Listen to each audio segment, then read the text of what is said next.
Welcome to Manage to Engage, the podcast from clearandopen.com, dedicated to the evolution of you because businesses grow when people do. Serving leaders, managers, and people who will be, helping you reach excellence in your work and achieve your personal goals at the same time. Sign up for the free course at clearandopen.com. So what if I said that any challenge, any problem, any issue that you have fundamentally comes down to an unwillingness to abide with reality? That somewhere in you, there's an unwillingness to abide with reality. A no to something that's true. Hi, it's Joseph, and thanks for tuning in to Manage to Engage, the podcast from clearandopen.com. This episode begins a 4-part series about our relationship to reality. It's easy to see that we humans have a push-pull relationship with reality itself. In each of us is a deep desire to know the truth, and in many moments, though, we run from it. Your life, your work, and ideally your dreams happen in reality.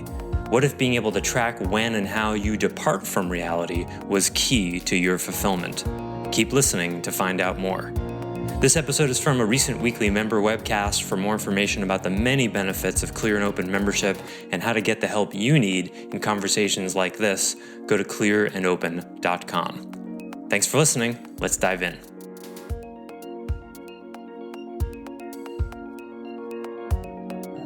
Have you noticed that with every philosophy, religion, spirituality, have you noticed with the teachings of these things, how common it is for the teachings of any paradigm that are essentially and always about abiding with reality, however it's defined by the paradigm? Have you noticed how often the teachings are used instead to escape reality or to deny reality? Think about that for a moment. I've not noticed that. More people have been killed in the name of God than anything else. Yet it's easy to demonstrate that the original teachings of the original teachers of whatever religion or spirituality or philosophy they started with didn't teach that. How would Jesus feel about the Crusades? How would Muhammad feel about suicide bombings? How do we feel about the manifest destiny that killed 50 million Native Americans? That was in the name of God. So notice the pattern there. And with every new way of thinking, it arises as a pushback against the current way of thinking of the time, right? Buddhism, when it arose, was challenging the Hindu teachings of the time. Protestant Reformation was rejecting the Catholic beliefs at the time. What was Jesus' teachings? He was pushing against the Roman. What was their religion? Jamie, for 500.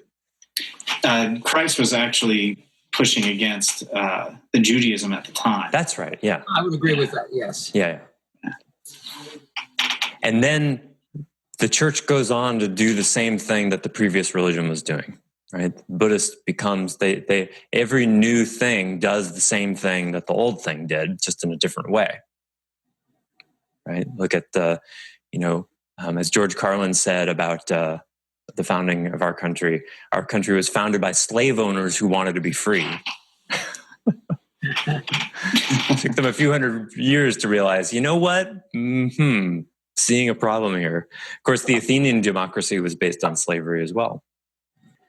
Just take a moment to consider that this has been a historical pattern. This is always the case. It's easy to demonstrate. I'm not saying it's all bad, not at all. You could argue that there's an improvement made, a net improvement. I don't know. Certainly there's an effort. There's a set of good intentions. The founding of Islam, when Islam was created in what's now Saudi Arabia, the whole area, and this was Muhammad was born in 570 AD. he was really troubled by how the whole area was a bunch of disparate tribes. There were polytheistic, disparate tribes. Nobody really got along. And his vision was to basically unify everyone so that they would stop being this area of warring tribes. And Islam did that. It unified everyone.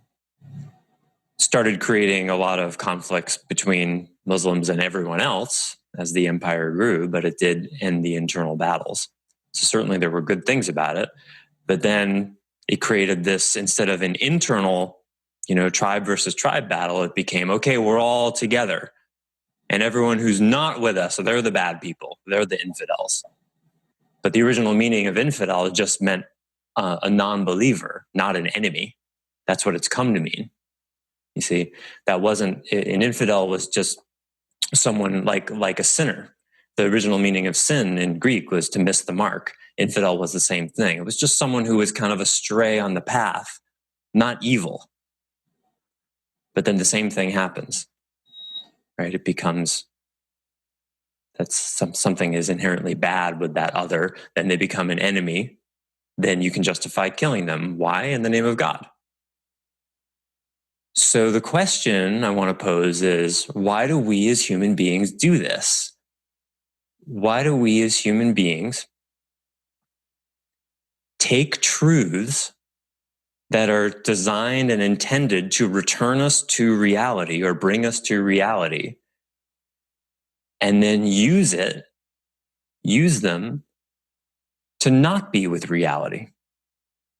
Why do we do this? Why are human beings so committed to not being in reality? Interesting, right? You're muted, Peter. Hold on, I got you. Go ahead. Very simplistic, but it seems like reality is often difficult. It could be something as simple as finding an easier path, a path of less resistance than reality. Yeah. It's difficult and challenging. Yeah. Let's start there. And the light side of that is we as humans are incredibly adaptable, right? We can live in really hot or really cold climates. We can figure out ways to live off the lichen on the trees if we have to. We look at where we live. What animal lives in as many places as humans do? I don't think any. We can live anywhere. Look how adaptable we are.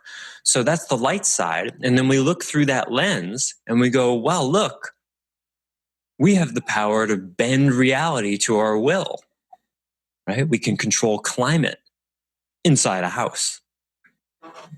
We can make food where it didn't exist before. It's incredibly powerful, incredibly adaptable. But I think it went to our heads, because we started to think that we could change reality on levels to make it more comfortable than it really is. We've been making it more and more comfortable forever, but for sure since the Industrial Revolution, right? It's not okay with me that my message takes 6 days to get across the country. Got to do it faster. It's not okay with me that it takes me, a week to drive across the country. It's not okay with me that birds are the only ones that get to fly. There's this constant push to do things that couldn't be done before, make things better than they were before. And you can't argue with the results, right? It's quite amazing that in 6 hours you can fly from New York to London. That's amazing. But it's come at a cost as well.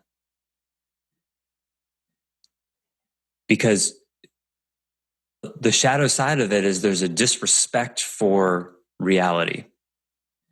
There's always a pushing against. And the shadow side of it is this kind of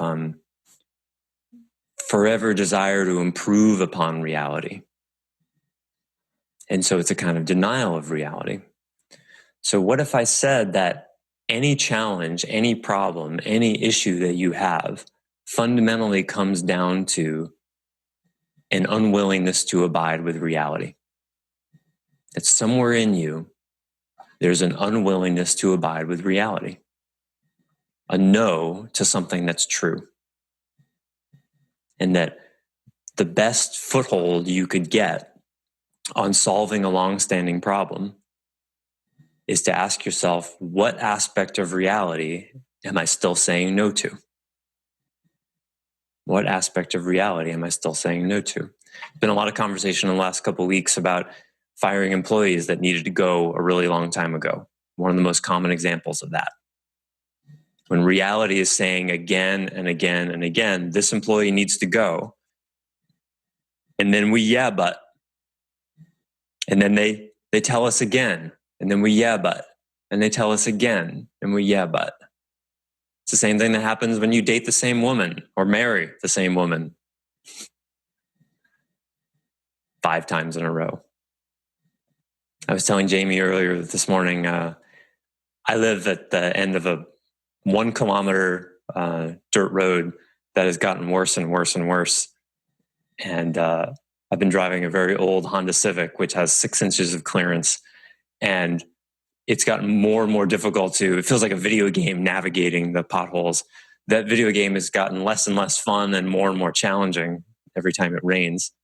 And the ruts get deeper and deeper and deeper. And it's almost impossible for me to not bottom out a little bit. And I've been putting off getting a truck because it's really what I need for where I live, or at least a Subaru, but ideally a truck. And I've been putting it off and putting it off and putting it off. And then finally, about a week ago, I bottomed out so hard I cracked the transmission case. Totaled my car. Life said, it was time to get a truck. I was in denial of that reality. What was I telling myself? What was the placeholder for reality? I don't have time. I don't want to. It's a project I don't have space for. Cars are such a pain in the ass. I've put so much money into this Honda. I want to get some more miles out of it and yada, yada, yada. And yet every time I drove that road, or every time I thought about, hey, maybe I'll go to, I don't feel like driving that road right now. It became sort of a barrier. All of those stories, those were placeholders for reality. What was true, now we can't absolutely know, was it destined? Was it the will of God that I get a truck? I'm not saying that. I'm saying there were many clues. That's the best we can do. The writing was on the wall, right? There were many clues. Every time I needed to, haul out a water heater, and I'm like, oh man, who do I know who has a truck? It just kept happening again and again and again. And this is how we know the will of reality. You don't get direct messages typically. Scripture is full of a lot of these kinds of direct messages, and you're lucky to get really direct messages. Whether it's Judaism, Christianity, Islam, Buddhism, Hinduism, there's a lot of stories of very direct messages. So if I were to, for instance, this morning, I write a little bit before I, when I meditate and stuff like that, I write a little bit, journal. And what came to mind this morning or on paper was, where have I not surrendered? Where I was kind of asking those types of questions. So what is that? Is that the same thing that you're saying, just coming from a different way? Okay. Yeah. We're surrendered to what? Reality. Yeah. What is the way things are? So when you ask that question, where have I not surrendered to reality, which is a wonderful question, or what am I missing? What are my blind spots? All of those questions sort of invoke the same very productive assumption that I'm not abiding with reality. A very good assumption to start with. When you really embody the idea, the assumption that there's some way you're not abiding with reality, it creates a gap, or it focuses you on a gap. A gap I would assert is already there. And then it focuses on a real problem, that there's some way you're not abiding with reality. So back to that question I asked of why is it so observable that every great teaching gets used for the complete opposite purpose? Well, the reason is the shadow. Now, why the shadow exists is a whole other story. A road, I don't think it would be useful necessarily to go down. because we can't really know. There's lots of different theories, psychology, spirituality. Every different model will have a different story about why human beings have a shadow, whereas in Buddhism they'd call an ego or an ego mind, demons, whatever you want to call it. The aspect of us that is contracted from reality.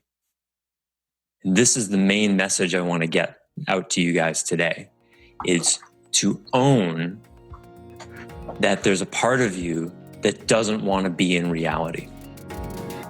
When you can fully own that, and owning is a process, but to be really curious about that by way of questions like, where am I not surrendered to reality? Where are my blind spots? What am I missing?